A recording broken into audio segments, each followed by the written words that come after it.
Desde la Fundación de Orellana podemos presuponer la existencia de un numeroso grupo de personas. En la carta de población se cuentan hasta 20 pobladores que enseguida van a sumar muchos más. Podemos pensar la existencia de un templo para esa población, un templo pequeño, un templo del siglo XIV, del que prácticamente no nos queda nada, ni recuerdo en la historia, ni prácticamente ningún vestigio arqueológico. La nueva construcción prácticamente lo ha tapado todo. Va a ser en el siglo XVI cuando los obispos de Plasencia, principalmente Ponce de León, su escudo lo podemos ver ahí en la sacristía, el que edifique un gran templo, una gran nave estilo salón, sujeta por unas arcadas inmensas y que sostienen un artesanado precioso en la techumbre, todo en madera. La iglesia está dedicada a Santa María Inmaculada. Ocupa el centro del retablo. Arriba el crucificado, como en casi todas nuestras iglesias, preside el templo.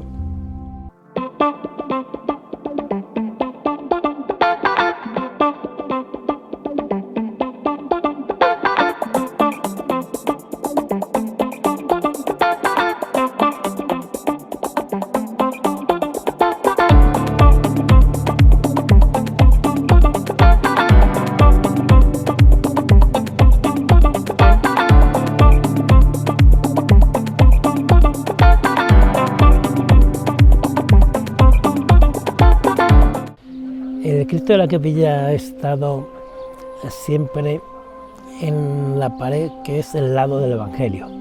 El lado del Evangelio desde el punto de vista del altar es el lado derecho, desde el punto de vista del pueblo es el lado izquierdo. Y se llama así porque es donde se leía el Evangelio. El otro lado es el lado de la epístola, donde se leían las epístolas, aunque ahora se lea todo en el mismo sitio por cuestiones de economía y por no poner dos micrófonos. En el lado del Evangelio había solamente una especie de, podríamos llamar hornacina, un rebaje en el muro de poco más de 50-60 centímetros, en el que estaba la imagen del Santísimo Cristo de la Capilla, originalmente la que vino del convento de San Benito, de las monjas dominicas, a partir de 1836, y luego después de la Guerra Civil, en la que junto con otras imágenes fue destruido el Cristo de la Capilla, se encargó una nueva que la pagó el pueblo y ahí estuvo en el mismo sitio. Luego en una modificación que se hizo en la iglesia, bueno, hubo una modificación previa, una ampliación que se puede ver ahí perfectamente, en los años 70, en la que se añadió, al lado de la sacristía, se añadió una construcción en dos plantas que funcionó como club juvenil de la época, como escuela de minusválidos a la planta de arriba, tenía sala de reuniones y cosas de esas.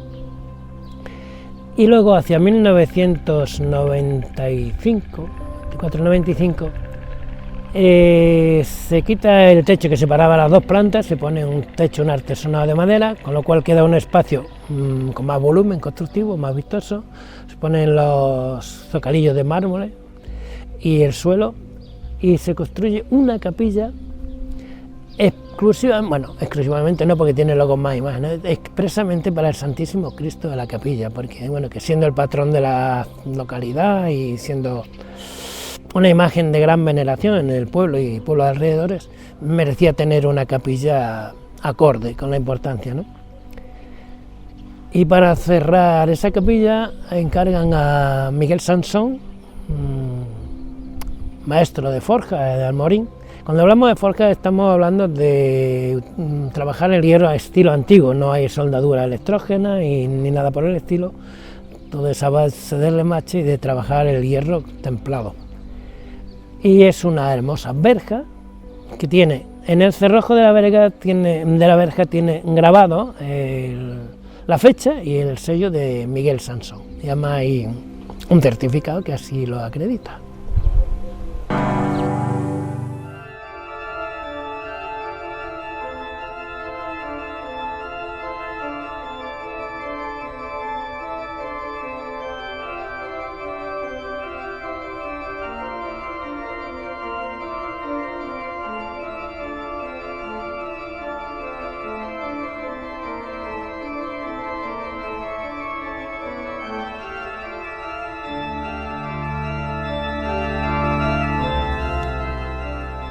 presentamos a Cristo de la Capilla. Este es nuestro héroe local. A Cristo de la Capilla dedican la fiesta, una de las fiestas más importantes a lo largo del año, y dedican uno de los espacios más cuidados dentro del templo. Fijaros qué capilla tan bonita, ¿no?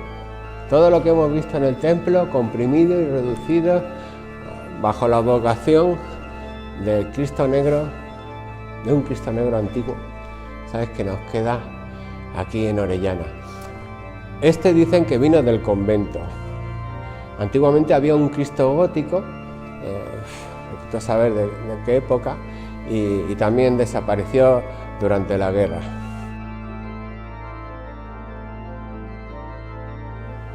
Esta imagen es bien antigua, probablemente sea casi lo más antiguo que tenemos en el templo.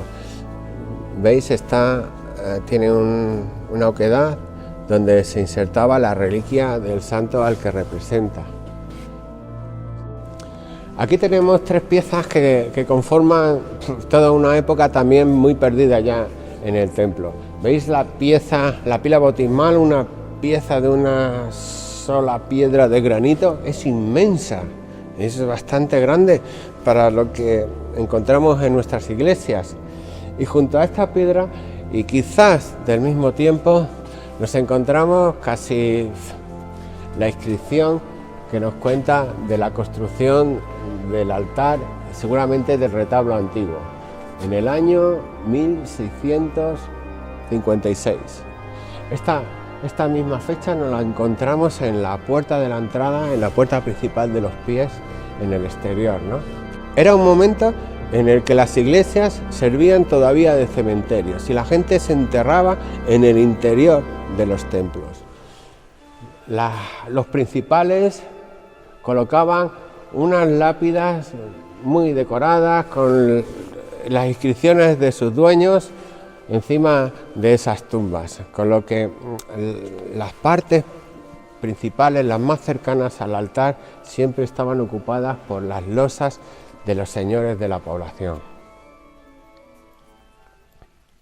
La acústica de los templos estaba bastante estudiada, cuando todavía no había altavoces ni nada por el estilo.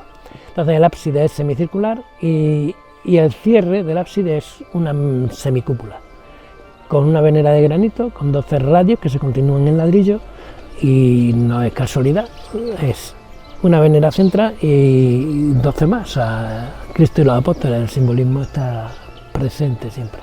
Y me hablabas de los contrafuertes. Sí, los contrafuertes tiene 6, 3 a cada lado, más uno en el centro del ábside, en la cara oeste, y se corresponden con el arranque de los arcos fajones interiores. Pero si miramos los arcos por dentro y los contrafuertes por fuera, vemos que el contrafuerte es prácticamente un 25% más alto, sigue continuando un poco más alto que de donde arrancan los arcos. De hecho, los arcos arrancan en la base de la ventana, que podemos ver perfectamente. Y eso es porque el efecto de contrapeso, que es el mismo efecto de los pináculos de las catedrales góticas, es precisamente para contrarrestar el empuje lateral de los arcos de medio punto.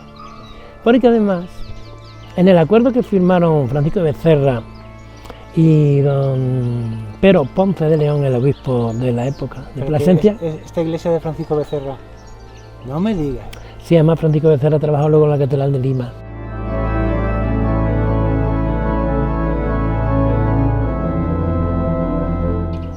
En el pliego de condiciones se especifica que se hará a los romanos.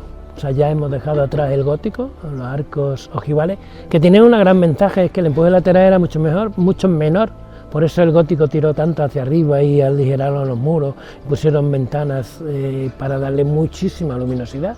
Veníamos del románico, que era todo recogidito, sencillez y modestia, llega el gótico, que empieza a ser luminosidad y altura, y llega el renacentista, que es volver a mirar a Roma, al arco de medio punto.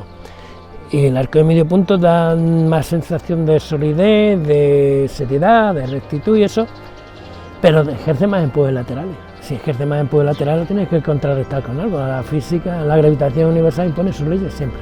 La única ley que todo el mundo está obligado a cumplir.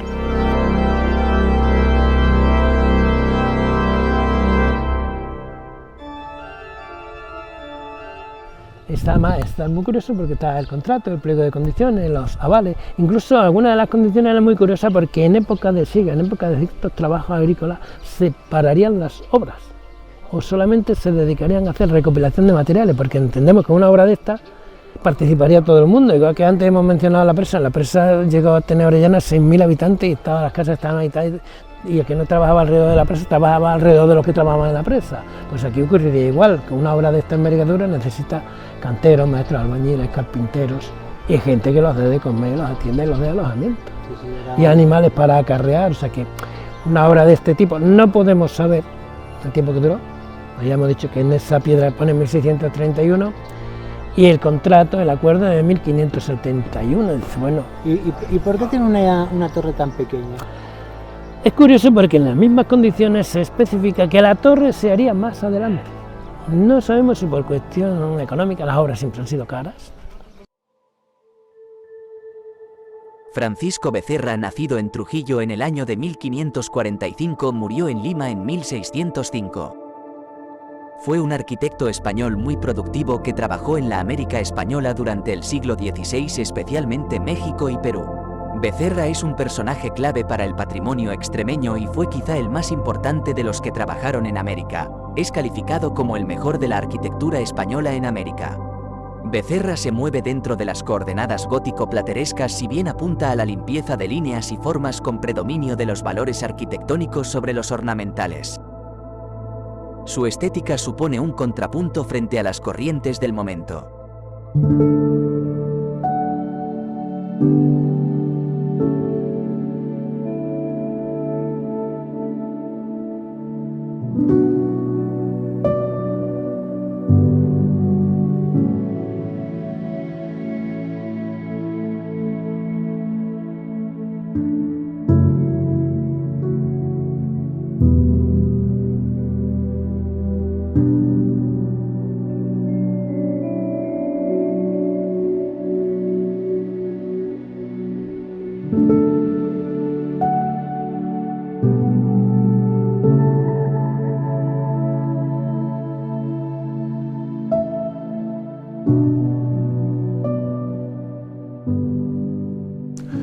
El retablo este es copia de un antiguo retablo que había, que se construyó en el siglo XVI y que durante la guerra civil desapareció totalmente.